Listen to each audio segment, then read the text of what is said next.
The first sound was too sharp to be real. We were tearing apart the rotting frame of her house, the one my sister-in-law abandoned after the move. Nails shrieked out of wood. Dust bled from the drywall. Then, beneath the crash of hammer and crowbar, I heard it. A voice. Small. Fragile. Help. The word froze me mid-swing. My grip tightened around the handle. My brother glanced at me, but I said nothing. Instead, I followed the sound to the floorboards. Old wood, warped and stained. One section rang hollow when I struck it. A basement. Hidden. We pulled until the boards gave way. A ladder descended into darkness. The smell rose first. Damp, mold, and something far worse. Then the beam of my flashlight found him. A boy. Small frame. Familiar face. My nephew. But he had died 3 years ago. That accident. That coffin. The way my sister-in-law cried harder than anyone. I stared down at the impossible, and the impossible stared back. Grief makes you doubt your own senses, but I wasn't grieving anymore. I had buried that version of myself long ago. Yet, there he was, my brother's son. Or at least, that's what we had been told. Her son. He clung to the shadows as if they were safer than us. The words came out broken, but clear enough. She said, "Don't tell, Daddy." The world inside me shifted. My breath turned mechanical. "Don't tell Daddy." The phrase tore open a wound I didn't know still existed. When he finally stepped into the light, the truth sharpened like glass. His eyes, blue, piercing, wrong. Not my brother's, not ours. I knew that color. I had seen it too many times, staring back from another man's face. Her friend, the one she swore was harmless. I said nothing. Not yet.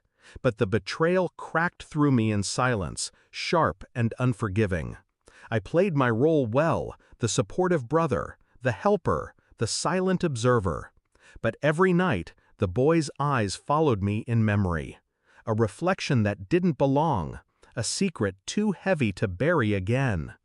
I started with the obvious, old phone records, calls at midnight, deleted messages half recovered from backups she thought were gone. Her name tangled with his, month after month. Then the photographs, ordinary on the surface, but the small details betrayed her. A glance too warm, a hand brushing too close, shadows where they shouldn't be. I ordered the test quietly, a toothbrush left in the bathroom, a hair from her brush. DNA doesn't lie, even when people do. I lived each day in calculated patience, smiled when I had to, helped her pack boxes, carried furniture, spoke of trivial things. She never noticed my silence growing sharper, more precise. Inside, though, the rage coiled tight. Not the wild kind, the controlled kind. The kind that waits until the exact moment the knife will cut deepest. The envelope arrived on a Wednesday, plain, unmarked, final. I opened it alone, as though the paper itself might scream. But it didn't.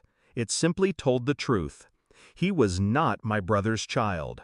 Her lies stretched back years, through vows and dinners and graveside tears. She had played us all, weaving her double life into silence. That night, I walked into the kitchen where she sat scrolling her phone. I placed the envelope on the table. No words, no anger, just the evidence. She opened it, eyes darting, face unraveling. Her lips trembled, but I didn't move. Finally, a whisper, "You don't understand." But I did. I understood perfectly. I let her speak. Half sentences, excuses, broken logic. I watched her drown in her own unraveling. When she asked me what I would do, I simply leaned forward. Calm, detached. I already did it. Her eyes widened. I told her the boy was safe now, with people who deserved him. People who would never use him as a shield, a pawn, a lie. The silence that followed crushed her louder than any scream. She realized then, Her control was gone. Every string she had pulled had snapped in her own hands. And I hadn't raised my voice once.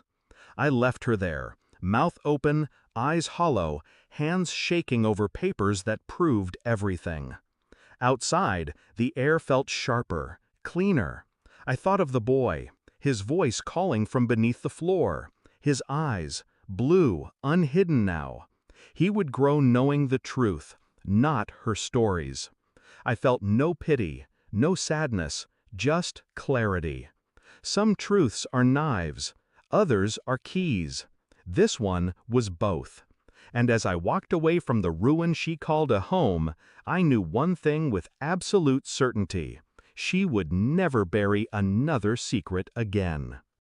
Thanks for watching. Don't forget to like, share, and comment. Subscribe now to Cheating Stories Insight World for more amazing stories.